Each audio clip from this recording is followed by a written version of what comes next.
Hello sir.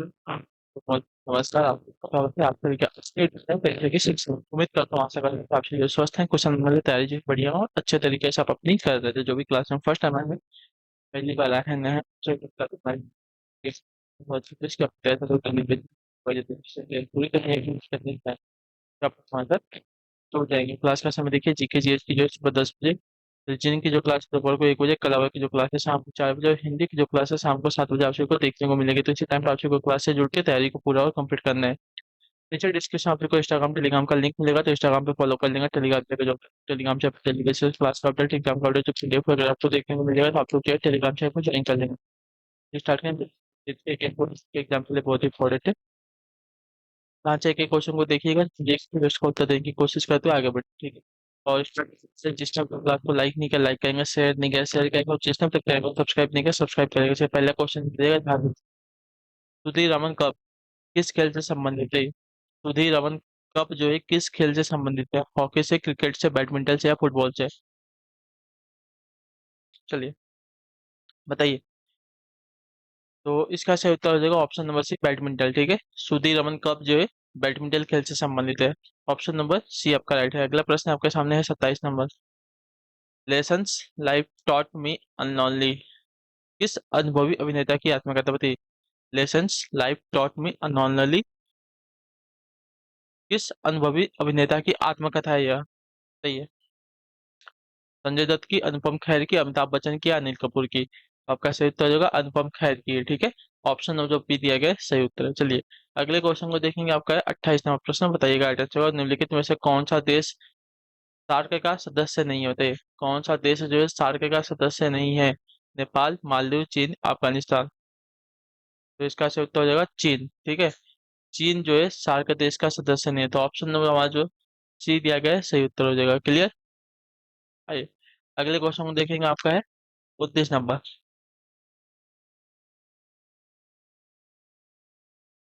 ISDN किसका संक्षिप्त नाम है बताइए? ISDN किसका संक्षिप्त नाम है? तो ISDN जो है संक्षिप्त नाम है साथियों हमारा इंटीग्रेटेड सर्विस डिजिटल नेटवर्क का, ठीक है। इसका फुल फॉर्म है। ISDN का फुल फॉर्म होता है इंटीग्रेटेड सर्विस डिजिटल नेटवर्क, ठीक है, याद रखेंगे। Integrated services digital network. अगले क्वेश्चन को देखेंगे। आपका 30 नंबर। नरसिम्ह समिति निम्नलिखित से संबंधित है, किससे बताइए? नरसिम्ह समिति जो है निम्नलिखित से संबंधित है, किससे संबंधित है यह? देखिए यह संबंधित है साथियों आपका बैंक क्षेत्र में सुधार से, ठीक है। नरसिम्ह समिति जो है बैंक क्षेत्र में सुधार से संबंधित है। क्लियर। तो ऑप्शन जो आपका ये दिया गया है साथियों आपका सही उत्तर है। नरसिम्ह समिति जो है बैंक क्षेत्र में सुधार से संबंधित है। 31 पूछा गया राजस्थान के किस स्थान को भट्ट कवियों ने आभूषण रहित विधवा स्त्री की उपमा दी थी बताइए?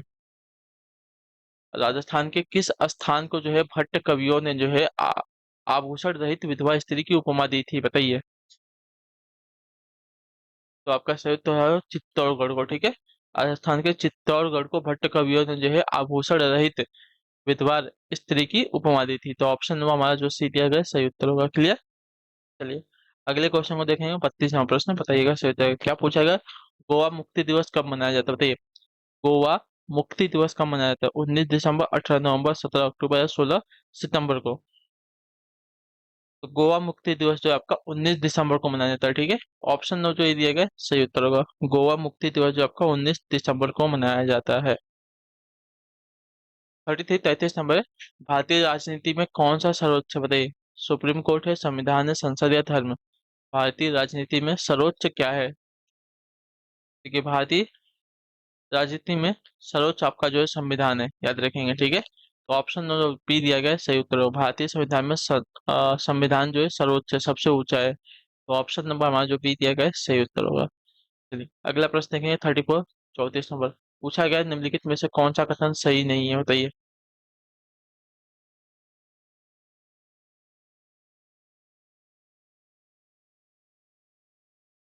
कौन सा कथन सही नहीं है ना? तो राष्ट्रीय गीत वंदे मातरम की रचना बंकिम चंद्र चटर्जी ने मूल रूप से बंगाली में की थी, गलत है। पहला ही कथन गलत दिया गया, ठीक है। ये आपका सही कथन नहीं है। आपका सही उत्तर हो जाएगा, लेकिन कथन गलत है। ठीक है। भारत के राष्ट्रीय कैलेंडर के आधार पर शक युग में इसके एक चैत्र 22 मार्च को सामान्य रूप से और 21 मार्च को जो है एक लिपि वर्ष में होता है। ये आपका सही दिया गया है। ठीक है। चलिए अगले क्वेश्चन को देखेंगे, आपका 35। राष्ट्रीय संग्राम के दौरान प्रसिद्ध अखबार केसरी के संस्थापक या संपादक कौन थे, बताइए। राष्ट्रीय संग्राम के दौरान प्रसिद्ध अखबार केसरी के संस्थापक और संपादक कौन थे?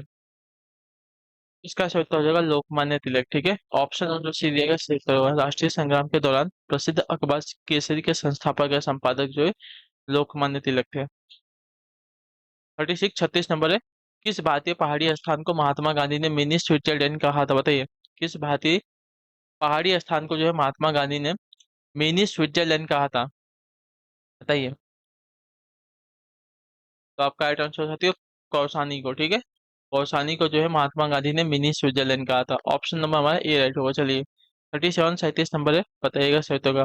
गंगा एवं ब्रह्मपुत्र नदी की संयुक्त जलधारा किस नाम से जो है जानी जाती है, बताइए।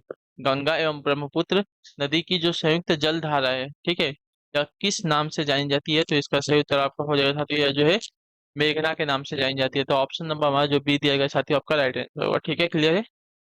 चलिए अगले क्वेश्चन को देखेंगे, आपका है 38 38 नंबर। चरक प्रसिद्ध दरबारी चिकित्सक थे किसके, बताइए। चरक जो है प्रसिद्ध दरबारी चिकित्सक थे किसके, डॉक्टर जो है किसके, कनिष्क। याद रखिए। चरक जो है प्रसिद्ध दरबारी चिकित्सक थे, कनिष्क के थे। तो ऑप्शन नंबर जो आपका डी दिया गया है, सही उत्तर होगा। चलिए अगला प्रश्न देखेंगे, आपका है 39 39 नंबर। क्या देगा, निम्नलिखित में से किसे जो है केंद्रीय मंत्रिमंडल में कैबिनेट मंत्री का दर्जा प्राप्त है, बताइए। निम्नलिखित में से किसे जो है केंद्रीय मंत्रिमंडल में कैबिनेट मंत्री का जो है दर्जा प्राप्त है, साथियों इसका सही उत्तर क्या हो जाएगा।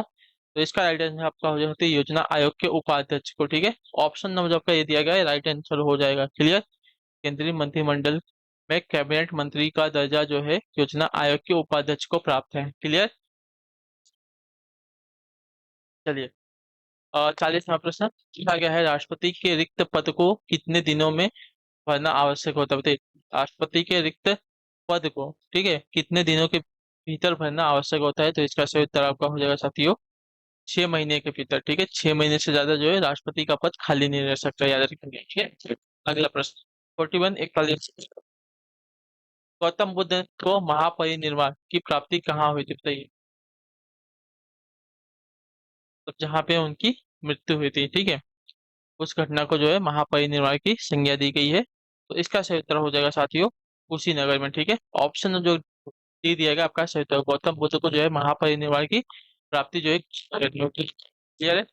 अगले क्वेश्चन को देखेंगे, आपको 42 42 नंबर। क्या देगा, उत्तर वैदिक काल के वेद विरोधी और ब्राह्मण विरोधी अध्यापकों को किस नाम से जो है जाना जाता है, बताइए।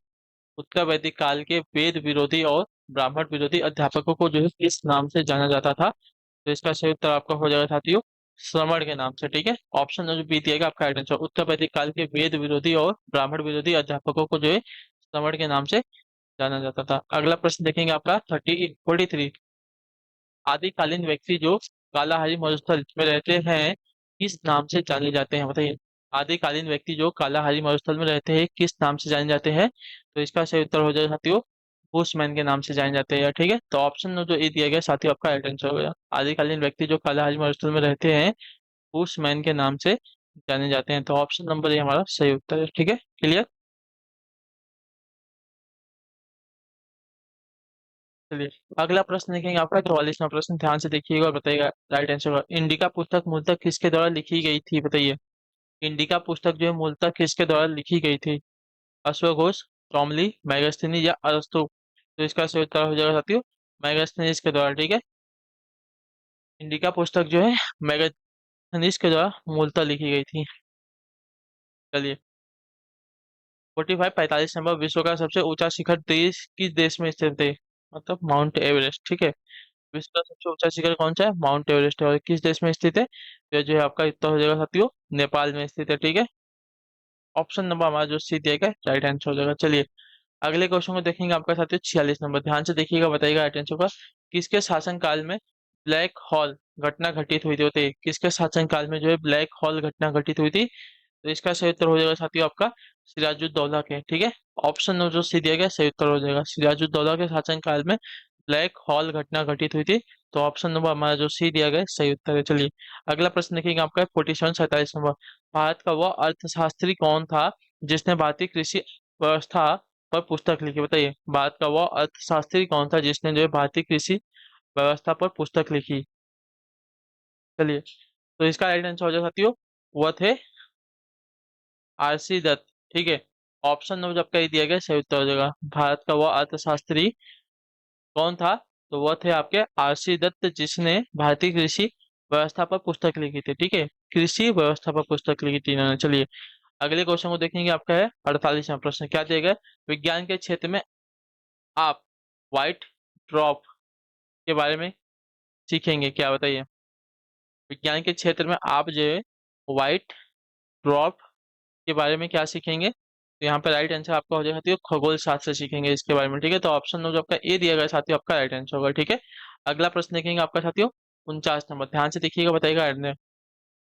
बहावी आंदोलन का दमन किसने किया था? बताइए, बहावी आंदोलन का जो दमन है साथियों किसने किया था? तो बहावी आंदोलन का जो दमन है साथियों किया था लॉर्ड एल्गिन प्रथम ने। ठीक है, तो ऑप्शन नंबर जो आपका ये दिया गया है सही उत्तर, बहावी आंदोलन का जो दमन है लॉर्ड एल्गिन प्रथम ने किया था। क्लियर है, तो ऑप्शन नंबर ए हमारा राइट आंसर हो जाएगा, सही उत्तर होगा। चलिए अगले क्वेश्चन को देखेंगे आपका साथियों 50 नंबर, ध्यान से देखिएगा, बताइएगा। राइट, उत्तर वैदिक काल में न्यायालय को क्या कहा जाता था? बताइए, उत्तर वैदिक काल में न्यायालय को क्या कहा जाता था? तो उत्तर वैदिक काल में न्यायालय को कहा जाता था आपका विदत।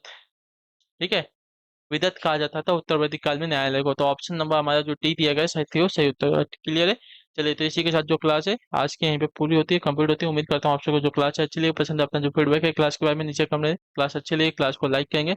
अपना रिवीजन और प्रैक्टिस आपको डेली बेसिस पे करना है। ठीक है, बाकी आप सभी से मिलेंगे हम आपके अगली क्लास में, तब तक के लिए टाटा बाय बाय, जय हिंद जय भारत। आपसे क्लास से जुड़ने के लिए बहुत बहुत ही धन्यवाद साथियों।